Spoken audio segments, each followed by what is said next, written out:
Roho Mtakatifu hamlazimishi mtu. Lazima ifike hatua wewe mwambie Roho Mtakatifu, naomba unisaidie, naomba unisaidie. Kwenye kitabu cha Ufunuo anasema, tazama nagonga nabisha, yani kwamba mtu akinifungulia nitaingia kwake. Manake Yesu au Roho Mtakatifu anapotaka kufanya kitu ndani ya mtu hafanyi kwa kumlazimisha au kwa kumforce. Hamfanyi mtu kwa kumlazimisha, lakini inakuja kama wito ndani ya mtu. Ifike hatua mtu ahitaji msaada kutoka kwa Roho Mtakatifu. Roho Mtakatifu yuko tayari kutusaidia na anatamani mtu ambaye yuko tayari kusaidika na Roho wa Mungu. Sasa anasema kwa kuwa ile nia ya mwili ni uadui juu ya Mungu. Manake nia nimesema ni mawazo, maamuzi, hisia, vyote hivi ni nia. Anasema sasa mawazo ya mwanadamu au mawazo ya mwili, hisia za mwili, mtazamo wa mwili, vyote ni uadui juu ya Mungu kwa asili. Na ndio maana Paulo alikuwa anasema kwamba ninapotamani kufanya mema siwezi kufanya, lakini yale ambayo siyataki ndio ninayoyafanya. Anasema sasa nitawezaje kusaidika na hili? Baadaye mwishoni anasema asante Mungu kwa kumtuma mtoto mwanae Yesu Kristo, ambaye alikuja aliifia dhambi ili dhambi isiwe na nguvu ndani ya mwili wa mtu. Sasa Roho Mtakatifu yuko tayari kumsaidia yote ambaye yuko tayari kusaidiwa. Roho wa Bwana yuko tayari kuweza kutusaidia. Sasa nia ya mwili kwa asili haitaki mambo ya Mungu, haitaki kabisa. Kwa nini? Kwa sababu ni mwili ambao unapingana na Mungu kabisa. Sasa anasema kwa maana haitii sheria ya Mungu wala haiwezi kuitii. Wale wafuatao mwili hawawezi kumpendeza Mungu. Lakini ikiwa Roho wa Mungu anakaa ndani yenu, ninyi hamaufuati mwili bali mwaifuata Roho. Ukiangalia neno roho ambayo imetumika hapa ni roho ambayo ina herufi ndogo, kuonyesha kwamba roho ya mwanadamu inataka mambo ya Mungu. Sasa Roho Mtakatifu, ukiona neno ya roho ambayo ina herufi kubwa katika Biblia, manake ni Roho Mtakatifu. Roho ndogo ikizungumzwa inaweza kuwa ni roho ya dunia au yani ambayo ni roho ya shetani au roho ya mwanadamu. Inategemeana na context ambayo inakuwa imetumika kwenye maelekezo hayo hapo. Sasa anasema lakini ikiwa Roho wa Mungu anakaa ndani yenu, ninyi hamfuati mwili. Manake Roho Mtakatifu akikaa ndani yake, yeye ndo anakuwa in control, yeye ndo anakuwa ana take charge, yeye ndo anakuwa anafanya directions zote ndani ya mtu. Kinachofanya ni kwamba mwili unakuwa hauna nguvu tena ya kuishinda roho ya mwanadamu. Manake Biblia inasema enendeni kwa Roho, kamwe hamtatimiza tamaa za mwili. Manake nini? Roho anasema kwa sababu hivi vitu vimepingana, hata hamwezi kufanya mnayoyataka. Yani ukitaka kufanya mema, hawezi kufanya mema kwa nguvu zako au kwa akili zako. Lazima kuwe na roho yani Roho Mtakatifu ambaye anailazimisha roho iwe na nguvu kuliko mwili. Ndio maana moja ya njia kufanya mwili kuwa dhaifu kuliko roho, kuomba, kusoma neno la Mungu, kufunga, unaufanya utu wa ndani kuwa na nguvu kuliko utu wa mwilini au utu wa nje.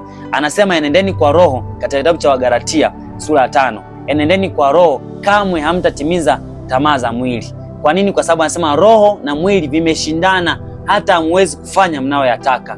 Hamwezi mkafanya. Maana yake nini? Roho Mtakatifu lazima aingie, achukue nafasi, awe mtawala ndani ya roho yako ili mwili wako uweze kurespond kutoka kwenye roho.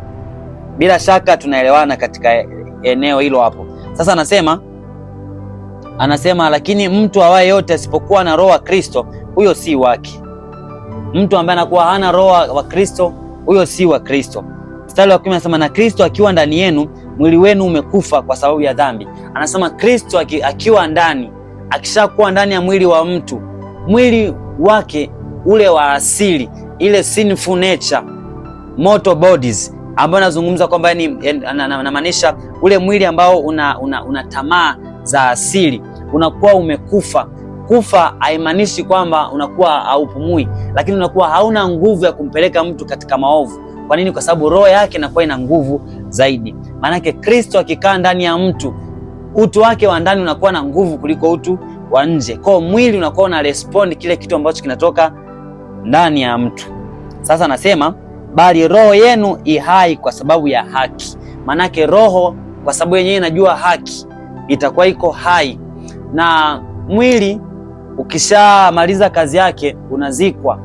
Na ndio maana wanapokuwa wanazika wahubiri wanasema ulikuja wewe ni mavumbi na kwa mavumbi utafanya ni utarudi. Manake umemaliza kazi yako. kinachobaki na kitakachokuja kuhukumiwa ni ule utu wa ndani ambao ni roho ya mwanadamu ambayo itakuja kuvalishwa mwili mpya. Sasa mtu wa Mungu, Roho Mtakatifu anatamani kutusaidia. Mstari huu wa 11 anasema, lakini ikiwa Roho wake yeye aliyemfufua Kristo katika wafu anakaa ndani yenu, yeye aliyemfufua Kristo Yesu katika wafu ataiuisha na miili yenu iliyo katika hali ya kufa. Manake kufa kwake umetokana na nini? Tumesema mshahara wa dhambi ni mauti. Kwa kila mwanadamu aliyezaliwa ana asili ya mauti ambayo ilitokana na dhambi ambayo ilifanyika bustani ya Edeni. Hivyo basi Roho Mtakatifu akiingia ndani ya mtu anaanza kubadilisha. Na ndio maana kwenye kitabu kile cha Warumi sura ya 12 anasema msifuatishe namna ya dunia. Hauwezi ukaifuatisha namna ya Mungu kama Roho wa Mungu hayupo ndani yako. Roho Mtakatifu ndiye mtendaji mkuu katika kazi za ufalme wa Mungu. Hivyo anajua mapenzi ya Mungu. Yeye anajua nini Mungu anataka na nini mwanadamu anataka. Roho Mtakatifu ndiye in charge wa mambo yote ya Mungu katika ulimwengu wa roho na ulimwengu wa mwili. Anaweza akaunganisha kati ya mwanadamu na Mungu. Linapokuja jambo, Roho Mtakatifu analisema ndani ya mtu au analitoa kwa Mungu analeta. Biblia inasema anayajua mafumbo yote ya Mungu ambaye ni Roho Mtakatifu. Hivyo basi, ili usiweze kuifuatisha namna ya dunia, lazima ukubali kuongozwa na Roho. Na Roho lazima wewe ukubali. Cha kwanza lazima uwe unamwamini Kristo. Katika kumwamini Kristo, wakati huo unapoamini Kristo kwa moyo wako na ukakiri kwa kinywa chako, Roho wa Mungu anaingia ndani yako. Roho Mtakatifu, Biblia inasema ana kazi ya kuweza kutushuhudia. Anatushuhudia kwamba unalofanya hili sio sawa, hili ni sawa, hili usifanye, huku usiende, huyu usiambatane naye, hiki usifanye. Ni kazi ya Roho Mtakatifu ndani ya mtu. Mpe nafasi Roho wa Mungu aweze kukusaidia. Hamna anayeweza kushinda dhambi kwa akili yake wala kwa kuamua kwa nguvu zake. Lazima Roho Mtakatifu ahusike kuleta badiliko. Lazima Roho Mtakatifu ahusike kuweza kubadilisha maisha ya mtu. Leo ikiwa ni siku nyingine ambayo Mungu ametupa, nikupe mwaliko mtu wa Mungu wa kumpa nafasi Roho Mtakatifu. Baba, nizungumze kwa ufupi kwa habari ya Roho Mtakatifu. Roho Mtakatifu ni Mungu ambaye yupo katika nafsi ya pili ya uungu. Tuna Mungu Baba, tuna Mungu Mwana, tuna Mungu Roho Mtakatifu. Ni Mungu mmoja lakini anaopaleti katika nafsi tatu.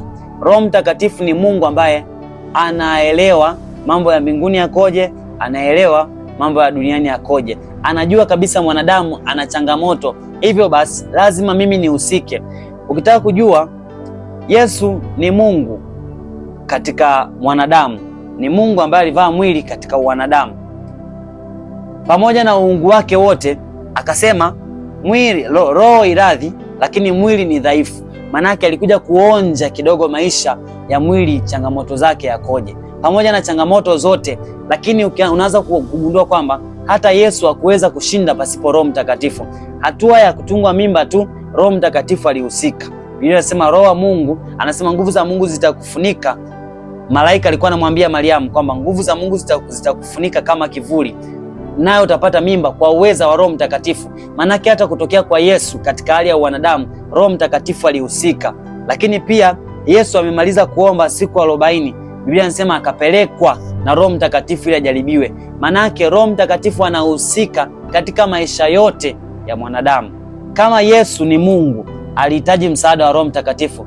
Mimi na wewe ni akina nani? Lazima tutamani kuongozwa na Roho. Anasema wanaoongozwa na Roho hawezi akaufuata mwili. Mwili una nguvu, mtu wa Mungu. Mwili una nguvu ya asili ambayo tayari ni natural. Yaani ina natural power ambayo yeyote aliyezaliwa na mwanamke anakuwa na hiyo dhambi ya asili. Paulo anasema natamani sana kufanya baadhi ya vitu, lakini lile ninalotaka kulifanya silifanyi, lakini lile nisilotaka kulifanya ndio ninalofanya. Na hiyo ndio maisha halisi ya watu wengi leo walioko kanisani, hata walio nje ya kanisa. Kuna vitu wanatamani kuviacha, hautaacha kwa nguvu zako. Ni lazima ukubali kumpa nafasi Roho Mtakatifu aweze kukusaidia. Bila hivyo utahangaika sana na utapata shida. Roho Mtakatifu ndiye atakayekuja kulifufua kanisa pia. So anahusika kwa mambo yote. Mpe nafasi Roho Mtakatifu aweze kukusaidia.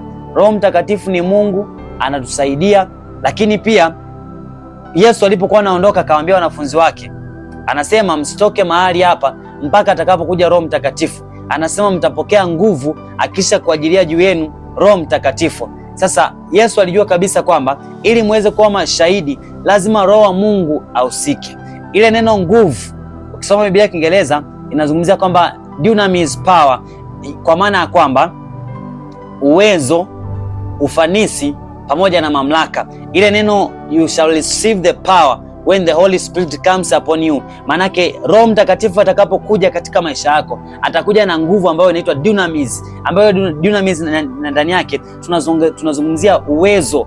Uwezo hapa katika nyanja zote za kimaisha, katika nyanja zote za kibiashara, katika nyanja za maisha yoyote unachokijua kuhusu maisha, kuanzia tabia na vitu vingine vyote, biashara, kazi, ability, lakini pia efficiency, ufanisi katika kile ambacho unacho, lakini pia mamlaka.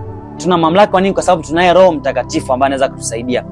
Neno langu la mwisho siku ya leo, Roho Mtakatifu yuko tayari kukusaidia. Mpe nafasi ya kuweza kusaidia. Wewe dada, kaka, baba, mama, mtu mzima na mtoto, kwa mtu mzima, mtoto, watu wote, Roho Mtakatifu anaweza. Biblia imetuonyesha kuna watu walianza kutembea na Roho Mtakatifu tangu wakiwa wadogo, lakini wengine mpaka utu uzimani. Roho Mtakatifu pasipo kujali umri wa mtu. Kikubwa tu kuwa tayari kumpa nafasi. Roho Mtakatifu anatamani ushirika, anatamani ukaribu, uwe na mahusiano naye mazuri ili aweze kukusaidia.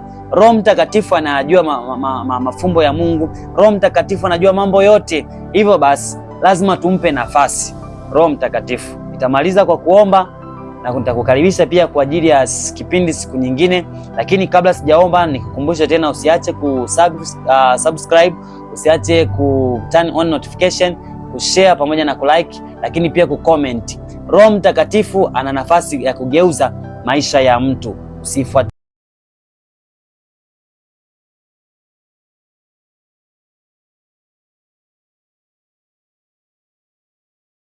badilisha fikra.